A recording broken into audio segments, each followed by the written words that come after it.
La vraie vie, c'est oser entreprendre. B2B avec Groupe Mutuel. B2B en partenariat avec la GFI. Retrouvez chaque semaine une personnalité romande, monde de l'économie, portrait, entrepreneur et innovation. Rencontre avec les femmes et les hommes qui font la Suisse romande. B2B. Bonjour à toutes et à tous, bienvenue dans B2B en partenariat avec la GFI et son rédacteur en chef Frédéric Lelièvre. Bonjour. Bonjour Vincent. Cette semaine, nous recevons un passionné de course à pied. Sa société organise notamment le marathon de Genève qui se court en mai, ainsi que les 20 km de Genève encore, ou la Runmate, cette fois-ci une course autour du lac Léman. Ces événements fonctionnent parce qu'une entreprise les organise. Cette entreprise s'appelle OC Sport et son directeur général pour la Suisse est avec nous, Benjamin Chandelier. Bonjour. Bonjour à tous les deux. Bonjour, merci d'être avec nous. Benjamin Chandelier, avant de s'intéresser au fonctionnement d'OC Sport Suisse, on va tenter de comprendre votre vision du sport et comment vous en avez fait votre métier.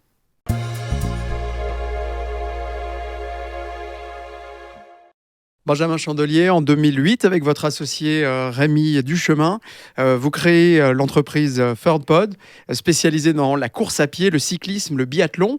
En 2010, vous faites l'acquisition des droits du Geneva Marathon for UNICEF. Et puis la même année, vous fusionnez avec OC Group. L'objectif de cette fusion, devenir un leader mondial des sports outdoor. 12 ans après, cet objectif est-il atteint ? Alors c'est vrai qu'il y a beaucoup de chemins parcourus depuis cette création. C'est allé vite, c'est allé très vite. Aujourd'hui, on a la chance, avec cette fusion notamment avec une entreprise britannique spécialisée dans la voile. Nous, on était vraiment spécialisés dans les sports outdoor. Et du coup, d'essayer d'avancer sur ces deux chemins. Aujourd'hui, on a franchi bon nombre de paliers. Dans la voile, on est clairement l'un des leaders mondiaux, notamment de la voile océanique, puisqu'il y a différents types de... On peut peut-être citer quelques courses. Oui, Route du Rhum. Voilà, on est propriétaire et organisateur de la Route du Rhum, le Tour du Monde des Ultimes, dont la première édition va avoir lieu prochainement, la Solitaire du Figaro, la Transat CIC. Donc, des grands noms. Voilà, des belles courses océaniques. Et puis, dans la partie outdoor, c'est vrai qu'on a connu... En 10 ans, un développement assez intéressant puisqu'on a commencé avec le marathon de Genève et puis après on a récupéré le triathlon de Genève, on a créé les 20 km de Genève, on a créé Runmate Lac Léman qui est une course en relais autour du lac, on a récupéré l'organisation du triathlon du Mont Blanc. Donc voilà, finalement, on continue de grossir, principalement autour de l'arc lémanique. On co-organise aussi le marathon Nice-Cannes avec une association en local. Mais voilà, donc on grandit, mais on grandit sereinement. Voilà, c'est ça qui est important. On s'attache à faire des choses bien, des choses qualitatives pour que l'expérience pour nos participants soit la meilleure possible. Donc ce développement, il est un peu en phase où on prend le temps de bien faire les choses. Dans l'entrepreneuriat comme dans le sport, un objectif, puis le résultat. Alors dans le sport, il y a la compétition, hein, c'est grâce à ce résultat qu'on peut la créer. C'est un petit peu ce qui caractérise le sport moderne, comme l'imaginait Pierre de Coubertin. Elle est là, la vraie essence du sport, selon vous, elle se trouve ailleurs ? Très, très clairement, le sport doit, et avant tout... doit permettre de s'évader, de se faire du bien, de partager des bons moments. En tout cas, c'est notre philosophie chez OC Sport. On organise ces événements pour permettre à des passionnés d'aller au bout d'eux-mêmes, de vivre des exploits, leur exploit finalement, puisque chacun à sa manière peut trouver un objectif, un but qui les rendra plus forts. Au fond d'eux-mêmes finalement. Et c'est vraiment ça le sens pour nous du sport. C'est de l'émotion, c'est du dépassement de soi, c'est du partage. Et c'est vrai que Runmate, quand on crée l'événement Runmate autour du lac, c'est un peu pour toutes ces raisons. Il y a des événements qui sont très normés, type marathon, triathlon qu'on organise. Et avec Runmate, justement, on voulait créer quelque chose qui était un peu la réunion de tout ce qu'on pense des belles valeurs du sport, à savoir un exploit sportif, un exploit en équipe, et puis un cadre de vie et un cadre pour courir qui soit génial. Et bien voilà, on habite tous au bord du lac.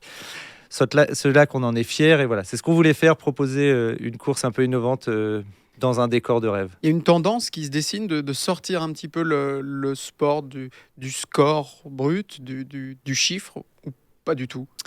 Je pense que... Alors nous, on organise quasiment que des événements où il y a un chronomètre. Puisque, alors, c'est pas forcément cet aspect de compétition qui prime, mais c'est plus de défi face à soi-même. Parce qu'on le voit, on organisera prochainement le marathon. Bon, il y a quelques athlètes élites qui vont jouer la gagne devant, et après, c'est une grande majorité de populaires. Mais c'est des populaires qui ont besoin de se challenger, qui ont besoin de repères.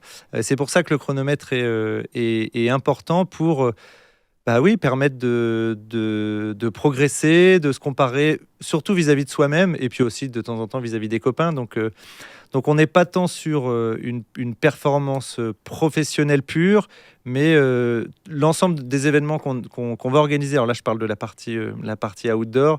Il y a un chronomètre, il y a une compétition, mais c'est ouvert à tous. Et c'est quand même indissociable de cette notion de défi même personnel.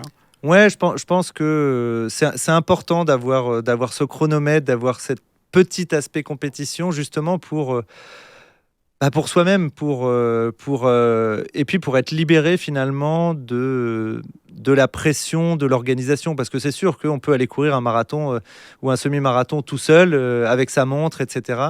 La chance des événements qu'on organise ou que d'autres organisent, c'est qu'on permet aux participantes et participants finalement d'être libérés de toute la pression et de ne penser qu'à une chose, c'est se préparer, s'entraîner et puis aller au bout de soi-même et au bout de où on peut aller par rapport à l'entraînement du moment. Sport moderne, qui inclut de nombreuses disciplines, est né des élites anglaises, 19e siècle, donc au sein d'un modèle assez patriarcal. La plupart des compétitions d'ailleurs sportives encore organisées aujourd'hui, avec une distinction entre les sexes. Aujourd'hui, il y a une émergence de la distinction entre sexe biologique et identité de genre. Comment est-ce que vous gérez cette thématique ? Alors pour l'ensemble de nos événements, on est affilié à des fédérations. Donc qu'elles soient nationales ou internationales. Donc même si on a un règlement de course qui est particulier, mais plus pour des parties techniques propres à chacun des événements, on est dépendant des fédérations de tutelle. Donc finalement, on suit le mouvement. Alors quand c'est du triathlon, de la Fédération internationale de triathlon ou de la Fédération internationale d'athlétisme. Nous, on n'a pas à prendre de position particulière ou autre dans ce débat. Je sais que c'est un débat qui anime beaucoup aujourd'hui. Nous, on fait simplement suivre les directives des fédérations de tutelle. Et vous savez ce qui se passe actuellement au sein de ces fédérations ? Est-ce qu'il y a une réflexion justement autour de ces thématiques pour faire évoluer, rendre le sport peut-être plus inclusif ? Je sais qu'il y a des réflexions. C'est pas encore statué aujourd'hui. Effectivement, hein, on le voit dans le monde d'hier. Il y avait, comme vous le dites, un classement homme, un classement femme, et aujourd'hui, avec la modernité de notre société et des choses qui évoluent, oui, on doit se reposer des questions. Et aujourd'hui, les réponses n'ont pas encore été données par ces instances internationales. Benjamin Chandelier, revenons à vous. Est-ce que c'est le sport qui vous a fait aller vers l'entrepreneuriat ou c'est le contraire ? Le sport est à la base de tout. J'ai toujours voulu travailler dans le sport. J'ai toujours été un passionné de sport. Depuis tout petit. Depuis tout gamin, depuis tout petit. Alors moi, j'ai beaucoup joué au foot étant gamin. Puis après, j'ai commencé à jouer aussi au tennis. Puis j'ai commencé à courir. Et puis j'ai fait du kayak polo. J'ai fait un petit peu de tout. Je touchais un peu à tout. J'ai jamais été très bon dans une discipline, mais j'ai toujours été à peu près médian dans tout. Mais même au basket, au volley, au badminton, j'ai vraiment touché à tout. Même si le foot est resté jusqu'à mes 20 ans le fil conducteur. Et puis ensuite, moi j'ai grandi en Suisse, alors dans une Suisse un peu différente, qui est la Suisse normande. Ça a été mon petit clin d'œil quand je suis arrivé ici. Moi j'ai grandi en Suisse normande, donc c'est un petit coin de Normandie. Et puis après, après mes études, j'ai été faire mes stages à Paris. Et en fait, en arrivant à Paris, c'est sûr que les sports collectifs, d'équipe, j'ai dû mettre ça un petit peu de côté. Je me suis mis à la course à pied. J'ai commencé à m'entraîner, à faire mes premiers semi-marathons, marathons, etc. On n'est pas encore entrepreneuriat là. Là, on est que dans le sport. Là, il y a que le sport, purement le sport. Et en fait, c'est à l'approche de mes 30 ans. Donc, avec mon associé Rémi Duchemin, on avait la chance de bosser dans une magnifique entreprise qui s'appelle ASO, qui est l'organisateur du Tour de France, du Marathon de Paris, du Dakar, etc. etc. Et puis, en fait, on s'est dit à un moment, on a eu ce déclic de dire, mais nous, on a envie de bosser pour nous, on a envie de réaliser les projets qui nous tiennent à cœur, d'organiser les choses comme on a envie de le faire. Et du coup, on a décidé de faire ça juste avant nos 30 ans. Donc je ne sais pas si c'est le sport qui m'a amené à ça. Je ne sais pas si c'est le sport qui m'a amené à prendre des risques, parce que c'était un gros risque quand même. Mais je pense qu'il y a un petit peu de ça quand même, de se challenger, de prendre des risques, de partir, de s'entraîner, puis d'atteindre un but. Chez ASO, dès 2005, vous avez plusieurs postes différents, stratégie marketing, puis responsable des ventes, des partenariats. Vous connaissez maintenant extrêmement bien l'univers du sport et de l'événementiel. Alors, qu'est-ce qui est vraiment indispensable ? Quel est l'ingrédient qu'il faut pour une manifestation sportive vraiment réussie, comme un marathon par exemple ? Déjà, faut être. Alors, je dis pas qu'il faut être passionné, parce que ça peut aider, mais je le vois dans l'équipe, il y a des degrés de passion qui sont différents, et pour autant, tout le monde est aussi compétent. Mais par contre, il faut avoir des convictions. Et il faut avoir la conviction que le sport fait du bien aux gens. Et ça, c'est vraiment la base de la pyramide. C'est être convaincu que le sport fait du bien aux gens. Alors, je sais que il y a eu beaucoup de débats pendant cette crise pandémique où évidemment les gens pouvaient plus trop faire de sport, etc., etc. Et puis nous, on était mais si, allez dehors, faites du sport. Donc je pense que c'est cette conviction de le sport fait du bien. Et après, il faut pas avoir peur de l'inconnu. On a beau organiser, préparer. Organiser un événement, c'est à peu près une année à l'avance pour nos événements d'endurance. Mais faut pas avoir peur de l'inconnu, parce que il arrive toujours des problématiques de dernière minute. Et on l'a vu la première année où on organise le marathon à Genève en 2010. 2 semaines avant l'événement, paf, il y a des travaux qui naissent dans les rues de Genève. Et puis là, on doit rechanger le parcours, négocier, trouver les contacts, etc., etc. Et voilà, et ça fait partie de l'événementiel. Donc on a beau être préparé, il faut rester humble face à l'adversité qui peut arriver dans les derniers instants, parce qu'il en arrive toujours. Et des exemples comme ça, j'en ai plein. Les crues, alors je ne sais plus si c'était en 2014 ou 2015, où il y avait des crues à Genève, tout était en train de déborder. Et puis nous, on travaille avec la protection civile. Et puis la veille, la protection civile qui nous dit, là, on va devoir réduire les effectifs de moitié, parce qu'ils vont être missionnés pour gérer les crues qu'il y avait aux abords de Genève. Donc voilà. Donc je pense que c'est les 2 qualités principales pour bien organiser et surtout être confortable dans l'organisation. Vous évoquiez le confinement, il y a cette maxime byzantine qui dit « Les peuples sans sport sont des peuples tristes ». On a été privé de sport collectif quand même, voire même de sortie pendant un petit moment durant cette pandémie. Personnellement, comment vous avez géré ce moment, vous qui faites beaucoup de sport ?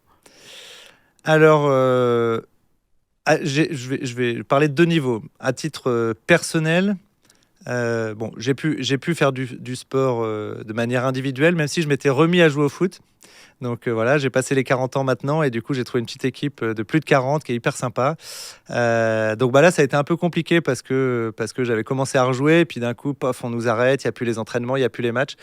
Donc ce côté social m'a manqué beaucoup sur ce sport collectif. Après, voilà, comme je pratique la course à pied, j'ai pu m'adonner à mon plaisir quand même d'aller dehors pour pouvoir courir, parce qu'on avait encore le droit en Suisse, contrairement à d'autres pays, de pouvoir sortir librement et d'aller courir. Donc ça, c'était chouette. Au niveau de l'entreprise, ça a été une période plus compliquée.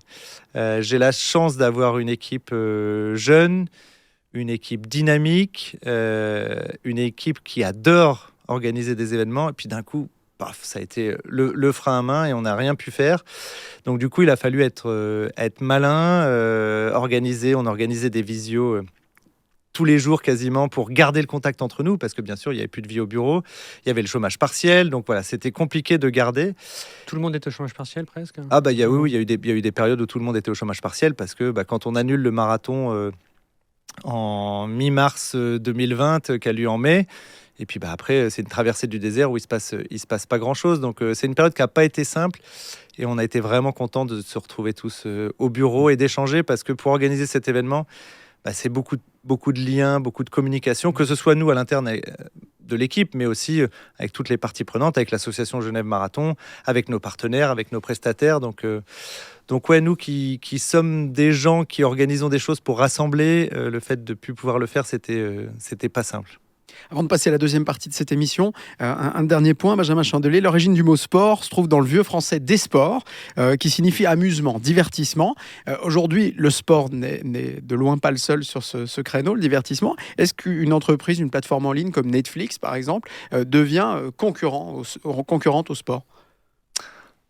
Indirectement, oui, parce que quand le dimanche matin, on se dit qu'on peut aller courir, et puis finalement, il peut y avoir un appel de Netflix à procrastiner, et puis à regarder une série. Et c'est sûr que il y a sur ce genre de plateforme des documentaires qui sont de plus en plus intéressants, notamment au niveau sportif, et moi le premier, hein, qui déteste les sports mécaniques, entre guillemets. Moi, j'aime bien tout ce qui se passe en extérieur, tout ce qui n'est pas motorisé.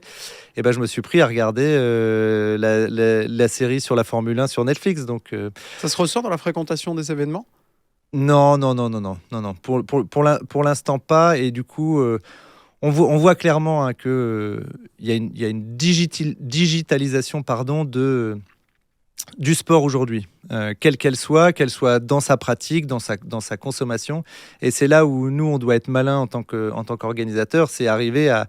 Nous, on organise des événements physiques, mais arriver à joindre ce côté digitalisation pour continuer d'entraîner et aller chercher aussi les participants sur des médias qui sont nouveaux, où ils se trouvent, et puis aussi les accompagner de manière digitale sur comment on s'entraîne, comment on peut préparer un événement.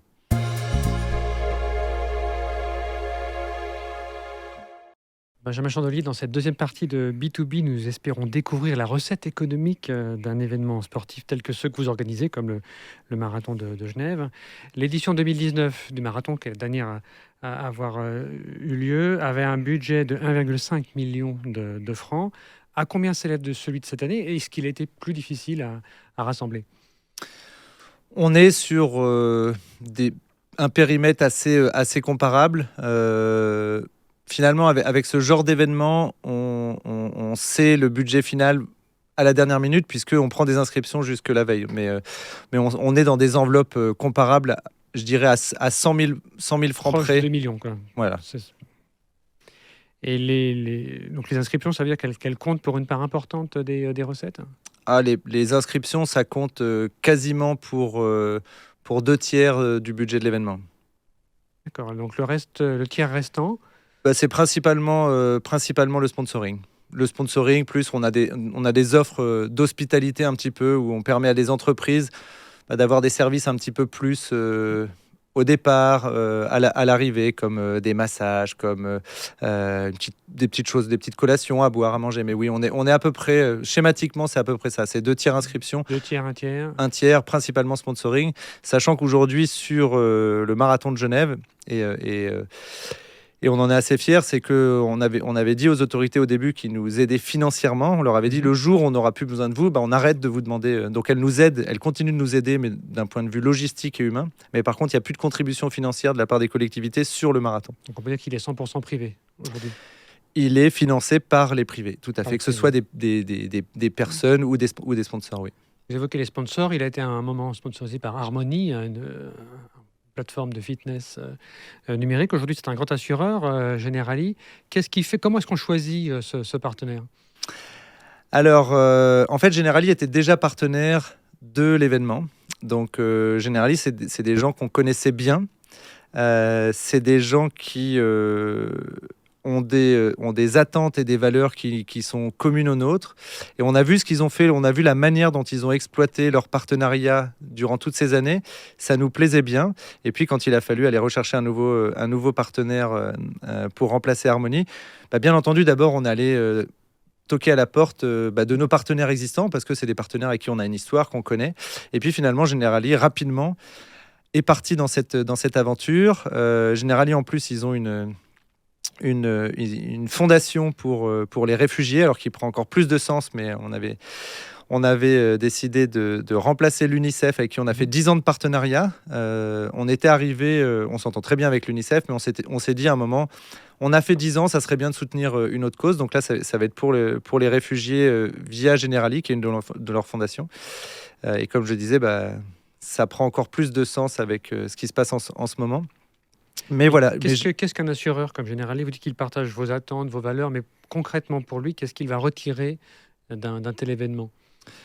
Déjà de la visibilité, puisque on essaye de bien médiatiser l'événement. Il y aura un live en direct. On a une certaine un certain volume de participants, parce qu'on est plus ou moins autour de 18 000 participants, plus les accompagnants. C'est en moyenne qui viennent avec 3 accompagnants par participant, donc déjà ça fait du monde.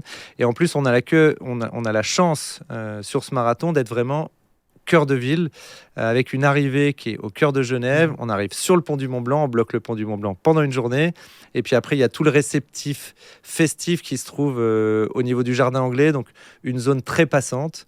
Donc voilà, donc je pense que pour la visibilité, la notoriété, et puis après pour présenter ces différents produits à l'ensemble de nos participants, sur une thématique sport, en essayant d'accompagner les participants, et ils vont mettre en place des actions un peu sympa. Il va y avoir des films vidéo de chacun des participants individuels qui vont être filmés, qui vont être parrainés par Generali. Donc voilà, ils vont essayer d'activer beaucoup d'images, mais ça veut dire pas forcément directement des souscriptions de police d'assurance. Non, après ils auront un stand sur le village pour faire de l'information, mais le but n'est pas directement de faire de la vente, mais plus de faire connaître Generali, ses produits, ses services et sa philosophie.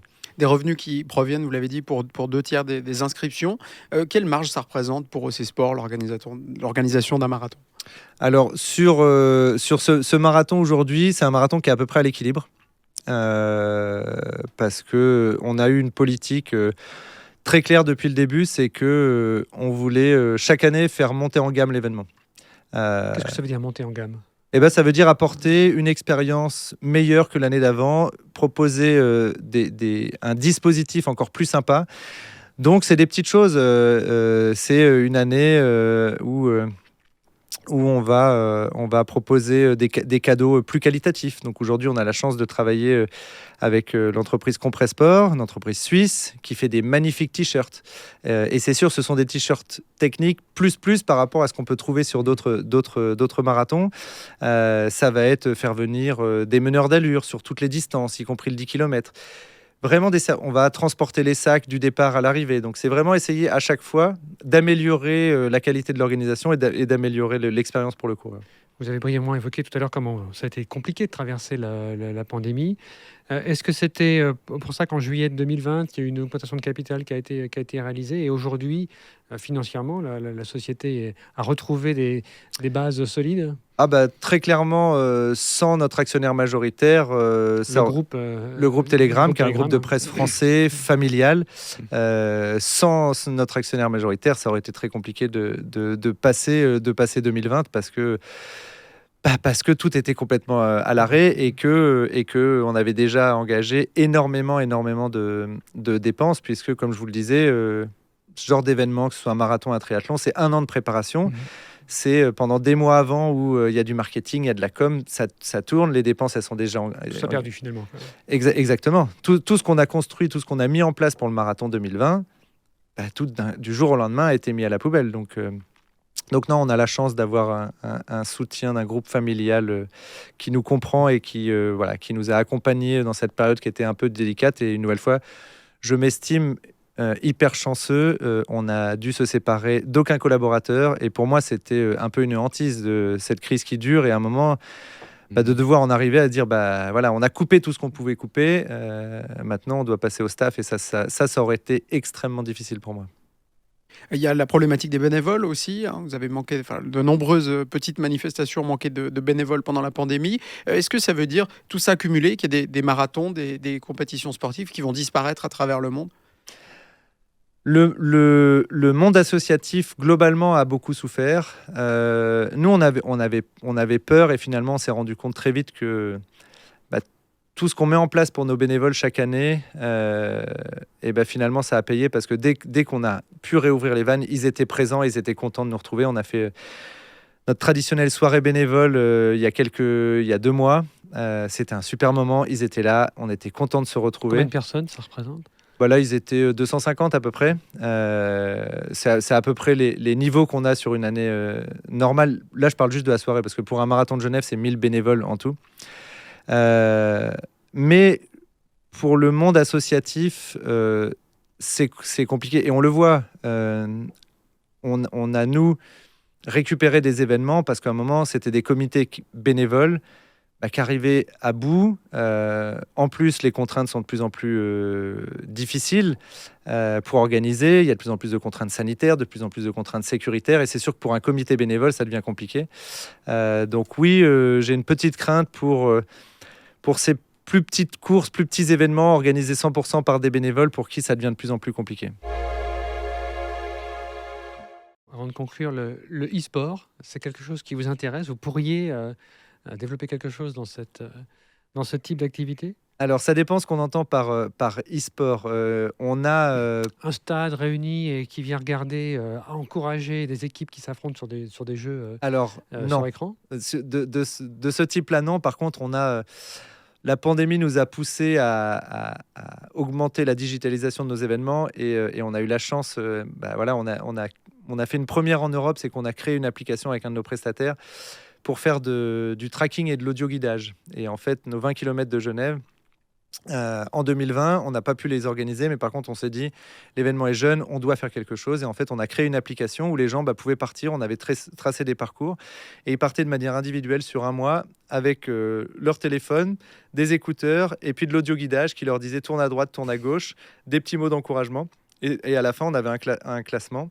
Et ça a été une expérience qui a été géniale. On a été le premier événement en Europe à faire un événement connecté, audio-guidé. Et on ne voulait pas finalement faire comme tout ce qui avait été fait en 2020 où on ne trouvait pas forcément ça très ludique, où on pouvait courir de chez soi et autres. Non, nous, on avait envie de dire venez courir à Genève, venez sur notre parcours parce qu'il est beau, on valorise des belles communes.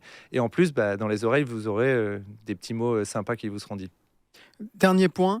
Benjamin Chandelier, vous souhaitez atteindre la neutralité carbone à l'horizon 2028. Ça va se traduire comment sur les événements concrètement?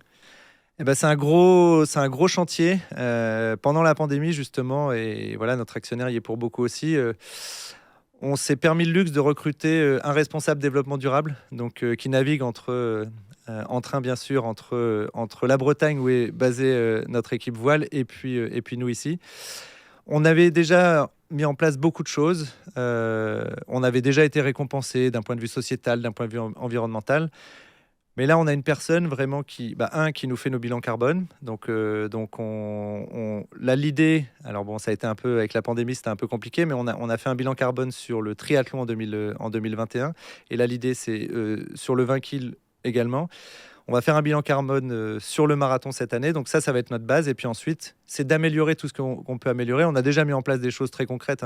Avant, on avait un plan de marketing à l'international où finalement, on se souciait peu de comment pouvaient venir les gens.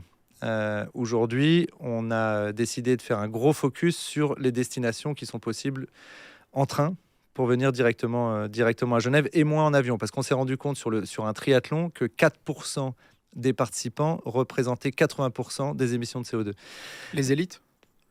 Alors sur le triathlon, il y a pas d'élite, mais sur le marathon, je pensais au marathon. Voilà, sur le marathon, il y en a. Donc ça va pas se faire du jour au lendemain. Aujourd'hui, les élites, elles sont plutôt africaines. Voilà, donc c'est essayer de trouver cette balance entre les émissions de CO2, mais aussi le côté social et sociétal. Et c'est sûr qu'aujourd'hui, un athlète éthiopien ou kényan qui va venir et qui va gagner à Genève, il va nourrir toute sa famille entière pendant 2 années. Donc ce côté social, il est aussi hyper important pour nous. Donc c'est de trouver à chaque fois cette juste balance. Mais voilà, on a déjà, je vous dis, cette communication pour faire venir des gens plutôt en train qu'en avion. On sait que... Voilà, je vous le disais, sur le triathlon, c'est 80% des émissions de CO2 qui représentent 5% des participants qui, bien sûr, viennent en avion. Merci Benjamin Chandelier de nous avoir accordé du temps aujourd'hui. Merci à vous. Merci Benjamin Chandelier. Et rendez-vous les 14 et 15 mai prochains pour le marathon de Genève. Merci beaucoup Frédéric Lelièvre. Merci Vincent Magny. Directeur en chef de la GFI. On se retrouve la semaine prochaine pour partir à la rencontre de nouvelles entrepreneuses, de nouveaux entrepreneurs en Suisse romande. Portez-vous bien et à bientôt. B2B, en partenariat avec la GFI. Retrouvez chaque semaine une personnalité romande, monde de l'économie, portrait, entrepreneur et innovation. Rencontre avec les femmes et les hommes qui font la Suisse romande. B2B. C'était B2B avec Groupe Mutuel, l'assureur des entreprises et des indépendants.